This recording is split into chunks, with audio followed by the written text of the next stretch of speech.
Good morning. আজকে তোমাদের আমি দুটো শূকরের প্রজাতির যে বৈশিষ্ট্য কী হয় সেটা নিয়ে তোমাদের সঙ্গে আলোচনা করব।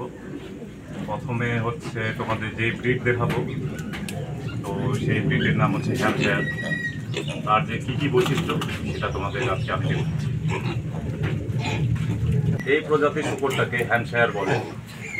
এর বৈশিষ্ট্য হচ্ছে এর যে কান, এর কান হচ্ছে সামনের দিকে ঝোঁকা থাকবে, চোখ বড়, শরীরের গঠন হচ্ছে কালো, আর মাঝখানে এই জিনিসটা দেখতে পাচ্ছেন, এটা ব্রেড টাইপের এর শরীরের মধ্যে একটা সাদা কালারের।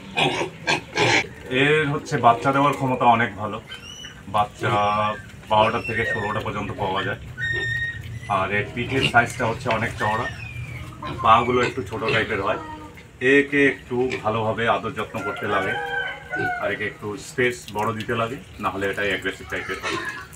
আরেকটা ব্রিড যেটা আমি আপনাদের বলতে চাচ্ছি সেটা হচ্ছে লার্জ হোয়াইট ইয়র্কশায়ার। এটার কানগুলো দেখেন, এর কানগুলো হচ্ছে একটু গোলাপি কালারের হবে।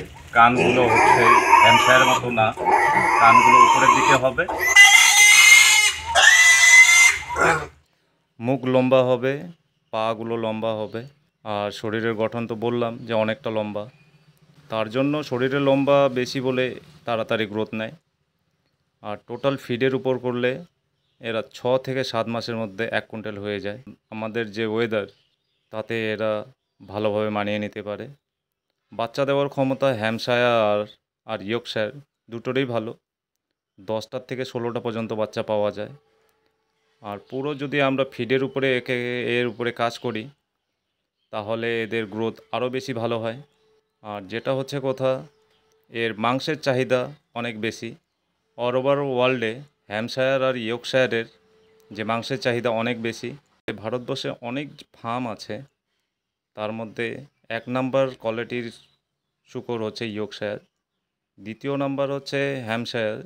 কারণ হচ্ছে যত ধরনের উন্নত প্রজাতি এই ইয়র্কশায়ার আর হ্যাম্পশায়ার আর ডিউরোকের ক্রস করে, যেটাকে আমরা বলি F1 জন্য আমি একটা অন্য ধরনের ভিডিও বানিয়ে আপনাদের দেখাবো। তো হ্যাম্পশায়ারের যে মেল, তার টেস্টিকল, যেটাকে বাংলাতে অন্ডকোষ বলে, হ্যাম্পশায়ার ইয়র্কশায়ারের মতো লম্বা না, একটু শর্ট ওর পা, তাই ওর টেস্টিকেলটা অনেকটা বাইরে থাকে, অনেকটা বড় হয়।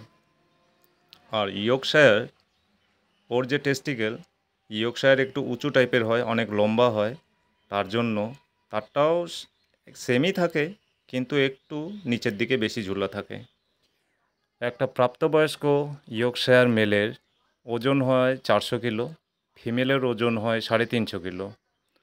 একটা হ্যাম্পশায়ার মেলের প্রাপ্তবয়স্ক পর্যন্ত তার ওজন হয় 400 কিলো, ফিমেলের ওজন হয় 320 থেকে 350 কিলো।